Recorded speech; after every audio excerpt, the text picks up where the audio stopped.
Hoje é a ceia do Senhor e eu coloquei um título nela, uma ceia nova para um novo tempo. Diga comigo, uma ceia nova para um novo tempo.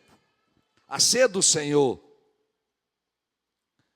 ela é tirada da ceia judaica. Os judeus, por séculos, celebravam e celebram a libertação do povo egípcio do cativeiro, a libertação do povo judeu do cativeiro egípcio. Como Jesus é judeu, nós temos uma cultura judaica, Jesus veio dos judeus, ele agora institui a ceia, o jantar dele. Agora nós estamos celebrando a libertação feita por Jesus à humanidade. Todo o povo judeu saiu do Egito. E eles celebraram uma ceia antes de acontecer a libertação. A libertação aconteceu no dia posterior, então no dia anterior, na madrugada, todo mundo celebrou, matou um cordeiro, e eu não vou detalhar os elementos da ceia judaica. E Jesus pegou pegou o vinho, que simbolizava outra coisa, o pão, e trouxe agora e deu um sentido. Semelhantemente, Jesus ceou na noite anterior ao seu sacrifício. A Bíblia não relata que Jesus ceou nos anos anteriores. Não tem relato da ceia. E é possível, Jesus ceou como bom judeu, celebrando a Páscoa antiga. Agora, no último ano com os apóstolos, antes da sua morte, ele queria a ceia do Senhor. A ceia do Senhor, nas nossas vidas, ela é como uma porta que dá acesso a tudo aquilo que Jesus nos deu. Nas entradas das cidades, tem placas, monumentos, que dizem alguma coisa daquela cidade. Quando uma obra é construída, placas são colocadas, uma espécie de memorial, para não se esquecer de quem construiu, de como foi feito. O primeiro entendimento dessa ceia que eu quero que você celebre, ela é um memorial do que Jesus fez. Jesus disse que nós vamos fazer em memória, na lembrança dele. A ceia é a porta de entrada do que Deus fez na nossa vida e daquilo que nós somos e do que Ele é em nós. A ceia é um memorial de uma aliança. Na cultura ocidental nossa, nós usamos um anel nesse dedo anelar, mistura de muita gente, de culturas que temos um anel. Ele é uma lembrança clara de que eu sou casado com uma mulher, que eu tenho uma esposa. Ele é uma lembrança para alguém, mas ele é prioritariamente para mim. Isso aqui é um símbolo de uma aliança. Nós tivemos uma aliança de casamento, um dia dissemos sim e carregamos um símbolo externo. A aliança que nós temos com Jesus é interna. E essa ceia é o símbolo externo. Por isso ela é o memorial. Ele é a porta externa. É como a gente lembra todas as vezes que celebra que temos uma aliança com Ele. Aleluia! O dia em que nós reconhecemos que não prestávamos, que não tínhamos futuro, o nosso futuro foi estragado por Adão, e nós viemos para Jesus, que morreu em nosso lugar, não pecou, e nos reconectando, sendo o caminho que nos leva a Deus. A ceia do Senhor é essa lembrança constante de que nós temos uma aliança com Ele. Você pode dizer amém? No Velho Testamento, os judeus tinham uma aliança com Jesus e eles encontraram uma maneira de lembrar da aliança. Todo homem judeu era circuncidado, como se fosse uma cirurgia de fimose, mas lá não era fimose só. Todo judeu era circuncidado como quando bebê.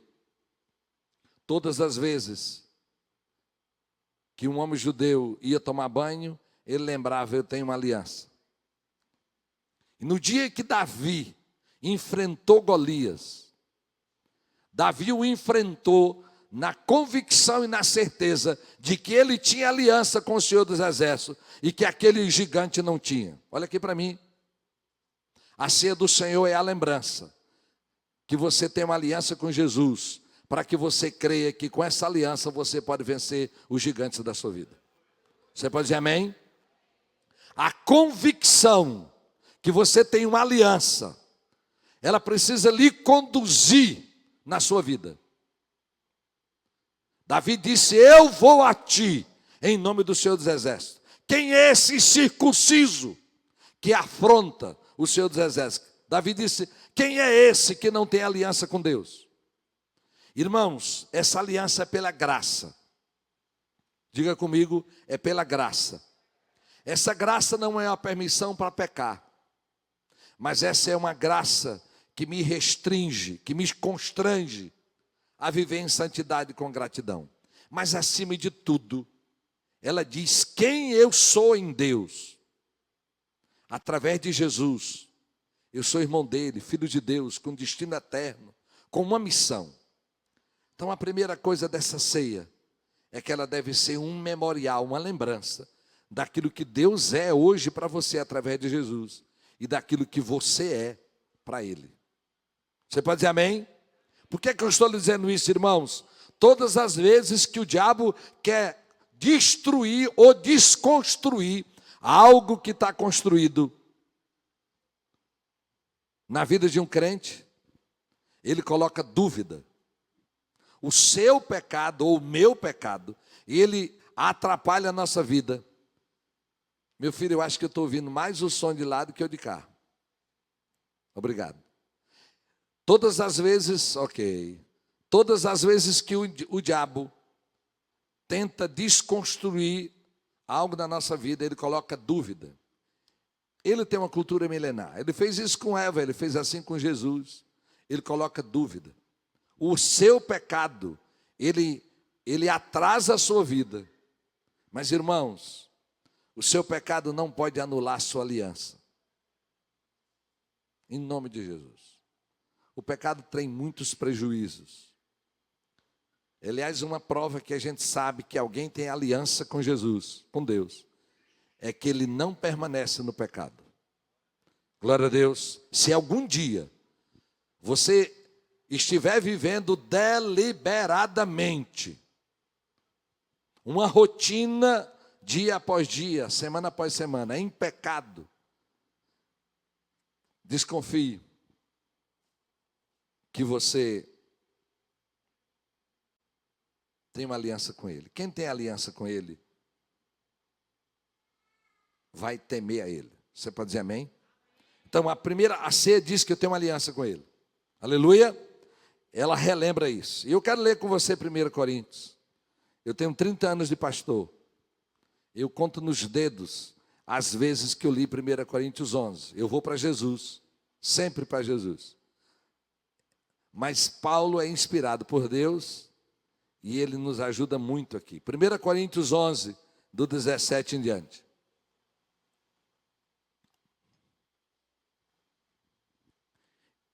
Entretanto, nisso que lhes vou dizer, não os elogio, pois as reuniões de vocês mais fazem mal do que bem. Paulo está falando para a igreja de Corinto. Em primeiro lugar, eu ouço que quando vocês se reúnem como igreja, há divisões entre vocês, e até certo ponto eu creio. Pois é necessário que haja divergências entre vocês, para que sejam conhecidos quais dentre vocês são aprovados. Quando vocês se reúnem, não é para comer a ceia do Senhor, porque cada um come na sua própria ceia sem esperar pelos outros. Assim, enquanto um fica com fome, o outro se embriaga. Será que vocês não têm casa onde comer ou beber? Ou desprezam a igreja de Deus e humilham os que nada têm? Que lhes direi? Eu os elogiarei por isso? Certamente que não. O Espírito de Deus conduz Paulo. Lembre que a ceia não era essa réplica da réplica da réplica. A ceia era um jantar. Era uma comida. Ceia é outro nome de jantar. E lá tinha muita coisa desorganizada. Então, Paulo está falando das questões externas. Que tivesse ordem, tivesse a compreensão de igualdade entre eles. E o Espírito de Deus agora fala no versículo 23. Paulo não conheceu Jesus pessoalmente. Paulo foi discipulado por apóstolos. E ele diz assim: pois recebi do Senhor o que também lhes entreguei. A compreensão, não sabemos como ele recebeu do Senhor. Se por revelação, e eu creio que por ensino, através de Barnabé e de outros. Que o Senhor Jesus, na noite que foi traído, tomou o pão. E tendo dado graças, partiu e disse: isto é o meu corpo que é dado em favor de vocês. Façam isso em memória de mim. Da mesma forma, depois da ceia, ele tomou o cálice e disse: este cálice é a nova aliança no meu sangue. Façam isso sempre que o beberem em memória de mim. Porque sempre que comerem deste pão e beberem deste cálice, vocês anunciam a morte do Senhor até que ele venha. Você pode dizer amém? A ceia é uma lembrança clara de que esperamos a volta de Jesus. Diga comigo: Maranata. Ora vem, Senhor Jesus. A noiva e o Espírito diz: vem. E nós estamos esperando a segunda vinda dele. E ela é tão certa, irmãos, como foi a primeira. Aleluia. Agora vem a segunda coisa que eu quero destacar hoje. Segundo ensino. Portanto, todo aquele que comeu o pão ou bebeu o cálice do Senhor indignamente será culpado de pecar contra o corpo e o sangue de Jesus. O segundo entendimento dessa ceia, em primeira, eu peguei uma versão diferente, e ela diz assim: todo aquele que comer do pão do Senhor, beber do seu cálice, de modo que ofenda a honra do Senhor, estará pecando contra o corpo e o sangue do Senhor. Paulo vai falar do pecado, já eu chego lá, de se examinar. Mas ele está dizendo aqui, irmãos, que se eu creio que esse pão representa o corpo, e aqui há muita teologia, muitas teorias e teologias, que eu não quero entrar nela, de que o pão vira o corpo de Cristo, muitos entendimentos. Irmão, para nós, ele é memorial. Esse pão é separado para essa hora, mas ele é consagrado quando nós estamos participando individualmente. Por isso, ele diz assim, versículo 29, pois a pessoa que comer do pão, beber do cálice, sem reconhecer que se trata do corpo do Senhor, estará sendo julgada ao comer e beber para o seu próprio castigo. Por isso que muitos de vocês estão doentes e fracos, e alguns já morreram. Diga misericórdia. Irmãos, o corpo de Jesus foi vida, e ele permanece vida nesse memorial. Aleluia. O corpo do Senhor representa vida. Esse corpo que morreu, foi crucificado e ressuscitado. Há vida nele. Todas as vezes que nós celebramos, nós estamos renovando a aliança do poder do que o corpo e o sangue dele fez na minha vida.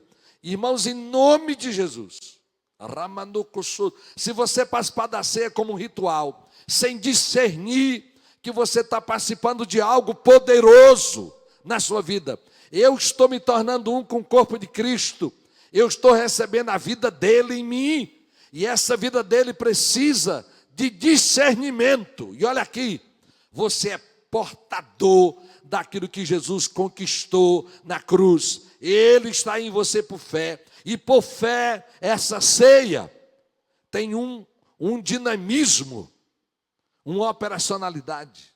O corpo dele em mim haverá de fazer diferença. E o texto diz que tem muita gente doente que morre. Sabe por quê, irmãos? Porque deixa de crer que você tem vida através de Jesus. Diga comigo: eu tenho vida. Eu tenho vida através de Jesus. A Bíblia diz que pelas pisaduras deles nós somos sarados. E sarado para salvação, para perdão do pecado, glória a Deus. Sarados no nosso corpo, você é portador da cura dele. Irmãos, eu imagino, lendo a Bíblia, eu imagino a derrota, a tragédia que é alguém viver, renovando essa aliança, renovando para tornar vivo o que você tem, quando o seu corpo não carrega a vida de Deus.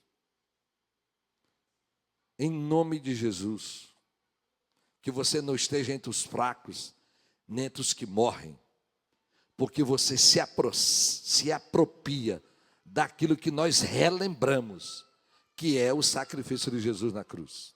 Aleluia? Você pode dizer amém? Peça ao Senhor que Ele traga uma revelação disso, em nome de Jesus. Nós não vamos estar doentes, nem fracos, nem vamos morrer, porque a vida de Deus está em nós. E o pastor Simone orou hoje aqui, irmãos.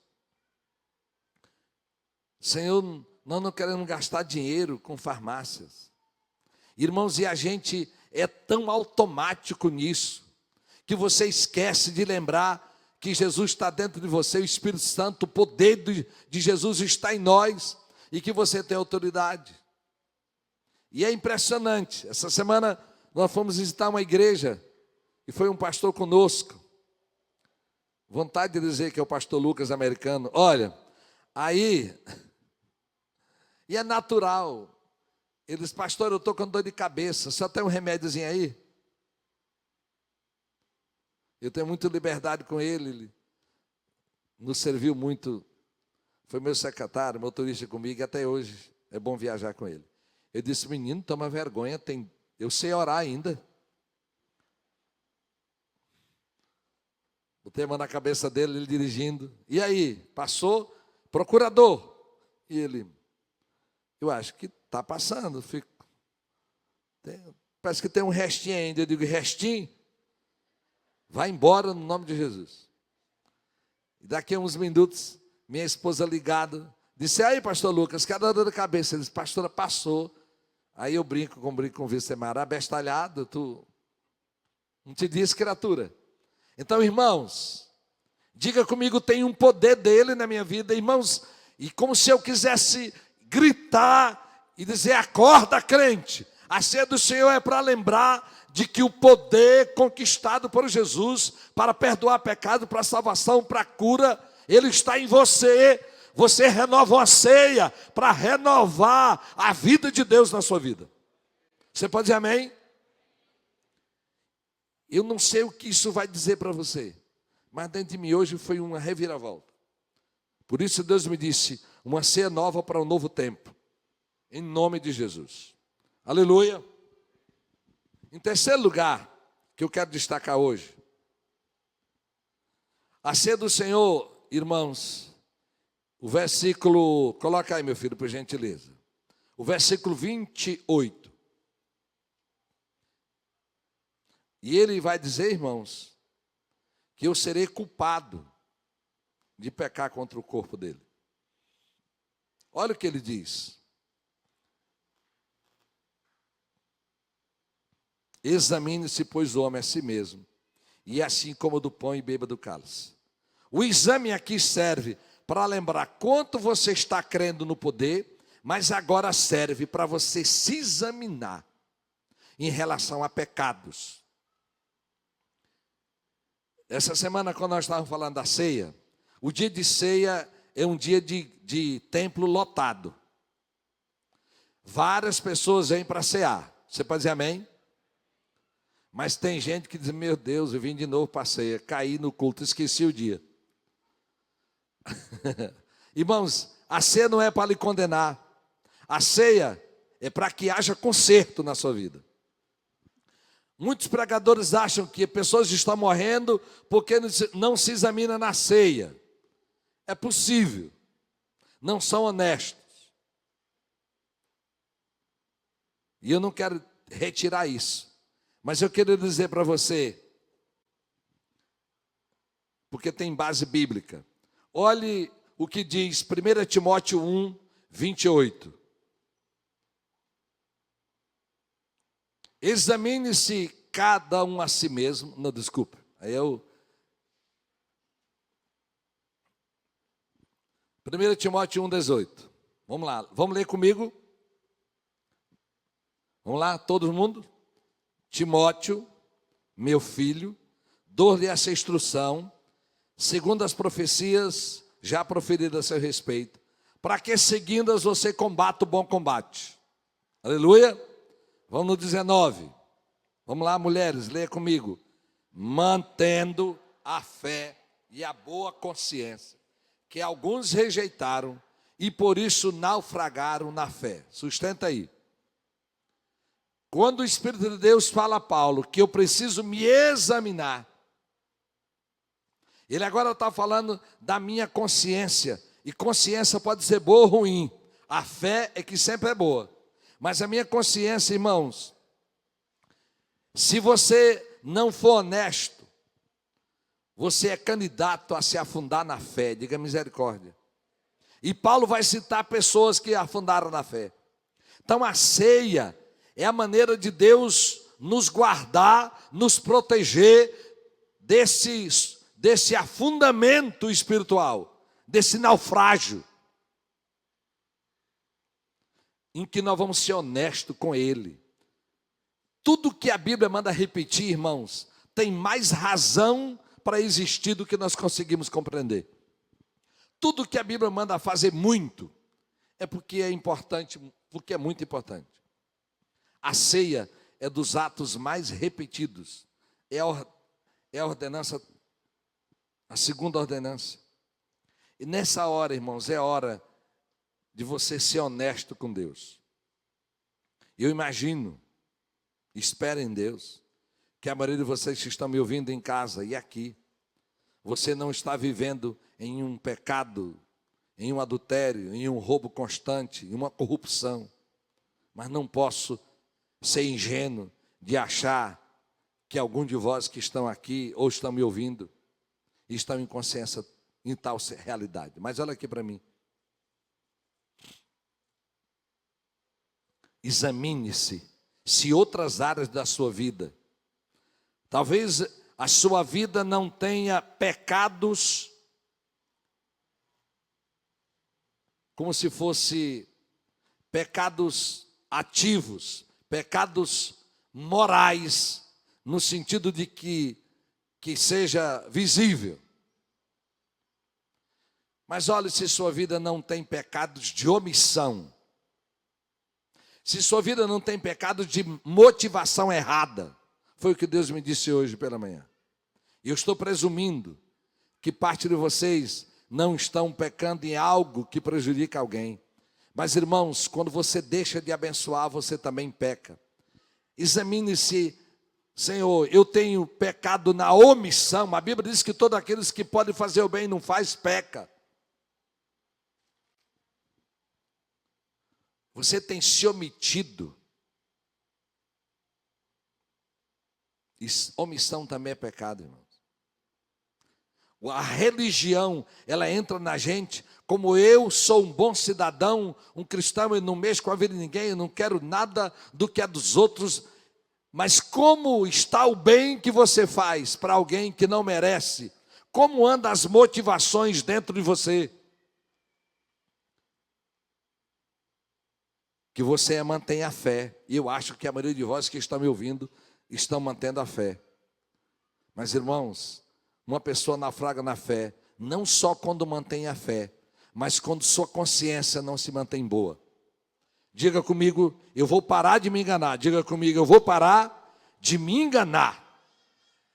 Em nome de Jesus. Me dê essa cadeira aqui, pastor, por favor. Diga comigo, Senhor, me ajuda a manter minha consciência limpa. E consciência limpa, irmão, tem a ver com honestidade. Eu disse algo pela manhã que o problema principal de Jesus não é com o pecador. Ele sabe que nós somos. Mas o principal problema de Jesus é com o falso, é com o hipócrita, é com o que nega a sua falha, com o que esconde.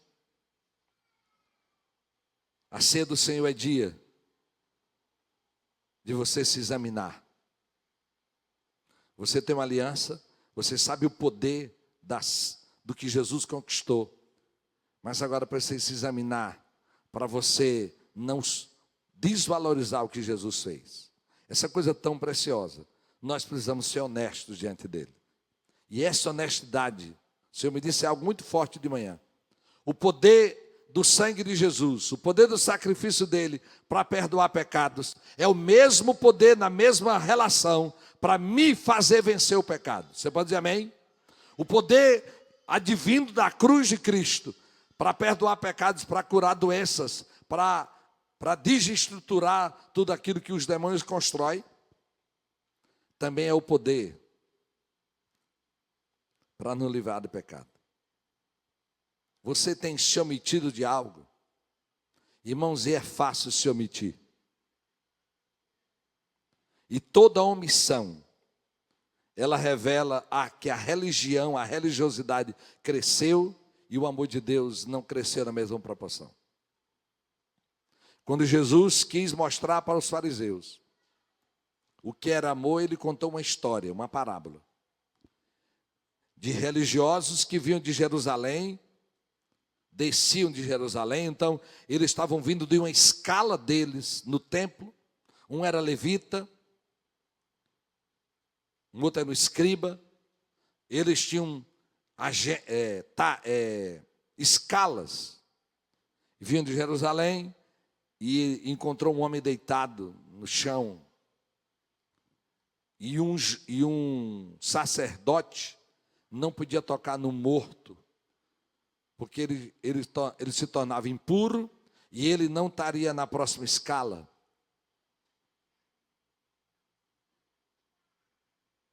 E eles passaram de largo. Mas, irmãos, eles foram omissos. Tinha muitas maneiras deles saberem se aquele homem estava morto ou vivo. Um pedaço de pau, uma pedra, tinha algo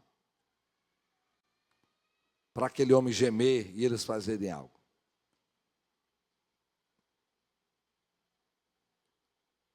Se você ama a Deus, você vai fugir dos pecados praticados, mas vai fugir dos pecados que você se omitiu de fazer o que era correto. Diga, Senhor, me ajuda. Talvez você esteja dizendo, eu não aguento nem me livrar dos pecados. O pastor está dizendo que eu tenho que me santificar mais ainda. Te vira, criatura. O poder da cruz está à tua disposição. A igreja que impacta o reino de Deus e que marca a sociedade não é só uma igreja que caminha com a santidade, é uma igreja que caminha na obediência e na autoridade de Jesus.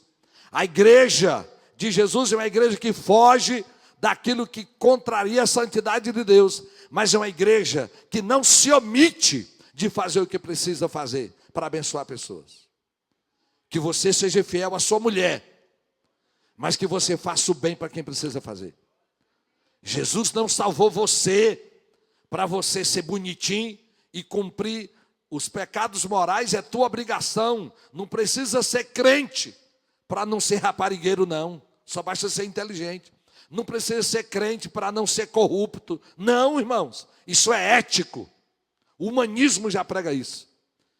Mas você é cristão para intencionalmente fazer o que é bom para alguém. O Senhor não nos abençoou para que essa bênção fosse só nossa. Pecados de omissão. E o Senhor me disse hoje de manhã, pecados de motivação. Eu até citei alguém do mundo que diz, me livra da maldade das pessoas boas e da bondade das pessoas más. Tem gente má que faz a bondade, mas a motivação dela é errada. E tem gente boa que também é ruim quando quer. Diga comigo, Jesus, cuida das minhas motivações. Por que é que você está fazendo bem para alguém? Por que é? Eu estou tratando do terceiro grupo de gente aqui. É alguém que talvez esteja até fazendo, mas a motivação não está em Deus. E olha aqui, irmãos, o Senhor me disse isso há muitos anos atrás. Se eu precisar manipular bajular, armar, para ter algo de alguém, eu não dependo de Deus.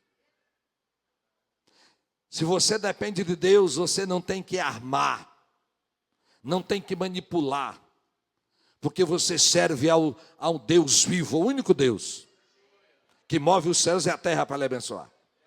Ninguém pode abençoar a pessoa. Eu disse um dia para alguém: se você acha que Deus não é suficiente para lhe abençoar, que você tem que armar, tem que fazer conchavo, e talvez você diga: pastor, que mundo é esse que o senhor vive? Eu vivo no mundo do céu, não é da lua não. Glória a Deus. Você precisa compreender que nós servimos ao único Deus vivo, e Ele vai se levantar no tempo dele, em nome de Jesus. Então, como andam as suas motivações? Você que está fugindo do pecado, você que não está se omitindo, mas no dia a dia, você faz para quê? A santidade nossa tem que chegar no lugar secreto do secreto. Jesus disse: dê com a mão que a outra não veja. Não é simples. Nessa onda de internet, que a gente tem que dizer o que está fazendo para alguém saber. É uma luta, meus irmãos. Tem que divulgar. O Instituto nesses dias era para todo dia estar dizendo, mostrando. Porque as pessoas precisam ver. Irmãos e irmãs,